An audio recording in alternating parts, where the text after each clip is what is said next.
Hello बच्चों, let's read this question. The question says which of the following does not represent the correct लेवी-स्ट्रोड structure.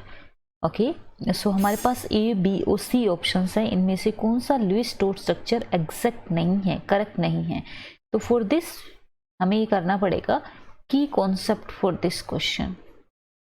की concept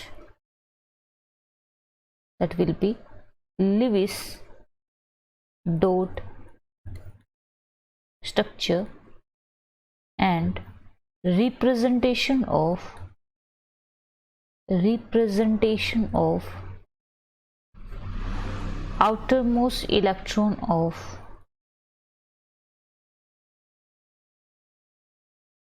an atom. For this हमें क्या करना पड़ेगा? सबसे पहले देखते हैं, फर्स्ट इन्हीं स्ट्रक्चर्स में देख लेते हैं. क्लोरीन के पास आपके पास 7 वैलेंस इलेक्ट्रॉन होते हैं, राइट? क्लोरीन का 7 वैलेंस इलेक्ट्रॉन होता है, जिसकी वजह से you can see here chlorine have 7 valence electron, right? So it have 1 electron जो कि दूसरे क्लोरीन के साथ में ये बॉन्ड बना सकता है. ठीक है, सो इसका जो करेक्ट लेवी स्ट्रक्चर है basically this is your this one. But in this back structure you can see they are sharing the 2 electrons. It means there should be double bond. No, it is not correct, right? Second में आप देख सकते हैं कि oxygen का आपका क्या है, ऑक्सीजन के 6 वैलेंस इलेक्ट्रॉन है, राइट? एंड हाइड्रोजन के आपके पास क्या है, 1 वैलेंस इलेक्ट्रॉन है, एंड यहाँ पे भी आपका 1 वैलेंस इलेक्ट्रॉन है. तो बेसिकली अगर इनको बॉन्ड बनाना है तो वो कैसे होगा, एक ऑक्सीजन का इलेक्ट्रॉन इसके साथ कंबाइन करेगा, राइट?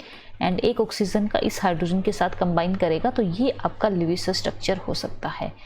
बट इस वाले बॉन्ड में आप देख सकते हैं कि यहाँ पे एक इसका इलेक्ट्रॉन शेयर हो रहा है, एक इसका इलेक्ट्रॉन शेयर हो रहा है, एक इसका और एक इसका. It means this is your correct one, right? And अगर हम इसकी बात करते हैं तो हमारे पास कुछ इस तरीके से है कि जो कार्बन है basically with oxygen it can form 2 bonds, right? तो जो लेविस स्ट्रक्चर होगा आपका कार्बन डाइऑक्साइड का, वो कुछ इस तरीके से हो सकता है. मतलब कार्बन के 2 इलेक्ट्रॉन, ऑक्सीजन के 2 इलेक्ट्रॉन ये कंबाइन करके डबल बॉन्ड का फॉर्मेशन कर सकते हैं. मीन्स हमारे पास कुछ इस तरीके से आ सकता है. सिमिलरली ये जो आपके डबल बॉन्ड्स, कार्बन की 4 वैलेंसीज होती है, इसके 2 इसके साथ कंबाइन करके ऑक्सीजन अपना पूरा ऑक्टेट कंप्लीट कर सकता है, and we are having this double. So we can see that option number A जो है that is not your correct Lewis structure. That's why your option number A will be your correct. I hope you understood this concept. Thank you so much and all the best. So option number A is correct. Thank you so much and all the best.